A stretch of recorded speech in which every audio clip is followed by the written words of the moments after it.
Hello everyone, today we will talk about writing task 2. In some countries, it is now possible for people to buy a wide variety of food transported from all over the world. कुछ countries में अभी ये possible है कि लोग वो wide variety of food by कर सकते हैं जो ट्रांसपोर्ट हुआ है ऑल ओवर द वर्ल्ड से. Do the advantages of this development outweigh the disadvantages? क्या इस चीज़ की जो एडवांटेजेस हैं, जो फ़ायदे हैं, वो डिसएडवांटेजेस यानी कि नुकसान से ज़्यादा है? Let's see the sample answer.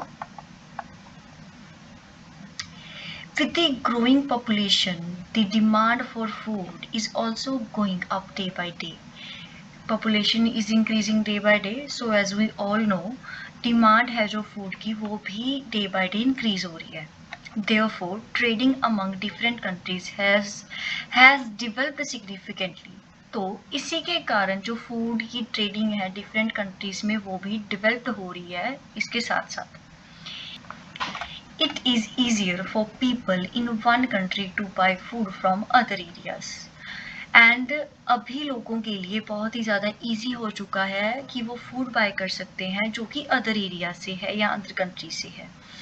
This essay will discuss why the benefits are more than drawbacks. इस ऐसे में हम डिस्कस करेंगे कि बेनिफिट है जो इस चीज़ के वो ड्रॉबैक से ज़्यादा क्यों है. Okay. Many countries import food to ensure that their citizens do not sleep hungry. बहुत सारी कंट्रीज़ हैं वो फूड इसीलिए ही इंपोर्ट करवाती हैं ताकि जो उसके जो नागरिक है जो वहाँ के रहने वाले लोग हैं वो भूखे ना सोएं.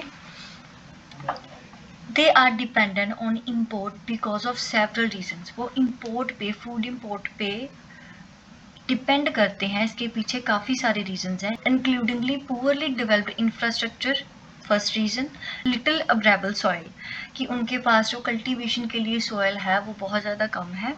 And increase vulnerability to natural disasters. Natural disasters की जो वल्नरेबिलिटी है वो भी इंक्रीज हो चुकी है. Many countries important stock by food such as rice for potential catastrophe.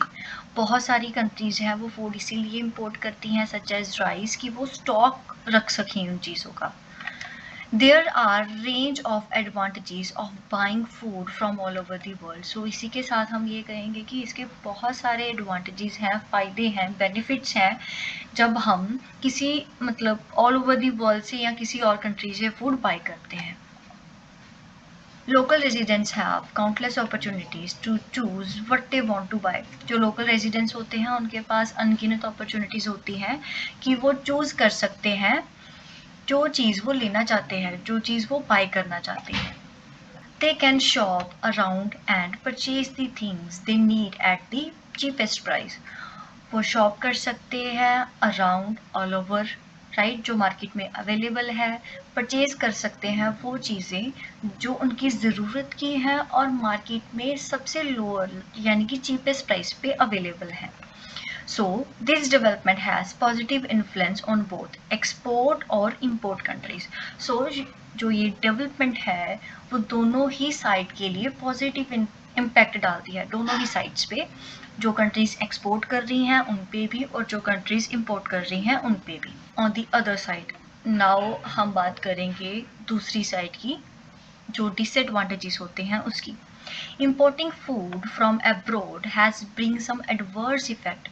जब हम फूड को इंपोर्ट करते हैं किसी अब्रॉड कंट्री से या किसी दूसरी एरिया से नेशन से तो इसके कुछ एडवर्स इफेक्ट भी हैं यानी कि इसकी कुछ डिसएडवांटेजेस भी हैं. Firstly, food which is transported from abroad may be not fresh and unsafe as it takes a long time to move commodities from foreign countries to the inland. जो food हम इंपोर्ट करवा रहे हैं may be वो fresh ना हो, वो unsafe भी हो सकता है बिकॉज जो ये इंपोर्ट और एक्सपोर्ट का प्रोसेस है वो काफ़ी टाइम कंज्यूमिंग प्रोसेस है. वो बहुत ज़्यादा टाइम लेता है दूसरी कंट्री से दूसरी कंट्री में जाने के लिए. These foods can contain preservatives which are harmful for people's health. जो ये फूड है वो कंटेन कर सकता है बैक्टीरियाज को, प्रिजर्वेटिव्स को जो कि लोगों की हेल्थ के लिए बहुत ज़्यादा हार्मफुल हो सकता है. The quality of imported food will threaten the development of local communities. जो इस फूड की क्वालिटी होगी वो लोकल लोगों की जो फूड को कंज्यूम करेंगे, जो पीपल, जो लोग, उनकी हेल्थ के लिए ये हार्मफुल हो सकता है, उनको एडवर्स इम्पैक्ट दे सकता है, right? For example, the abundance of food from overseas along with the suitable cost result in a remarkable reduction in consuming domestic products. अगर हम एग्जाम्पल की बात करें, किसी भी कंट्री का फूड अगर हमारी कंट्री में बहुत ही लोएस्ट प्राइस पे या सुटेबल प्राइस पे मिलने लग जाएगा तो डोमेस्टिक जो प्रोडक्ट्स हैं उनके ऊपर काफ़ी ज़्यादा इफेक्ट होगा, right? This makes farmers face more challenging circumstances. तो ये जो लोकल रेजिडेंट्स पीपल हैं, जो फार्मर्स हैं, उनके लिए एक चैलेंज भी हो सकता है। To conclude, though there are some disadvantages of buying foods which are shipped from other countries. अब हम बात करेंगे कंक्लूजन की। हम मानते हैं कि इस चीज़ के कुछ डिसएडवांटेजेस भी हैं, कुछ नुकसान भी हैं जब हम फूड मंगवाते हैं अदर कंट्रीज से, अदर नेशन से, but I believe that the advantages of this development out to the disadvantages. But मेरा मानना ये है कि एडवांटेजेस हैं, जो इस चीज़ के फ़ायदे हैं वो डिसएडवांटेजेस को आउटडू करते हैं, वो ज़्यादा है एडवांटेजेस, राइट?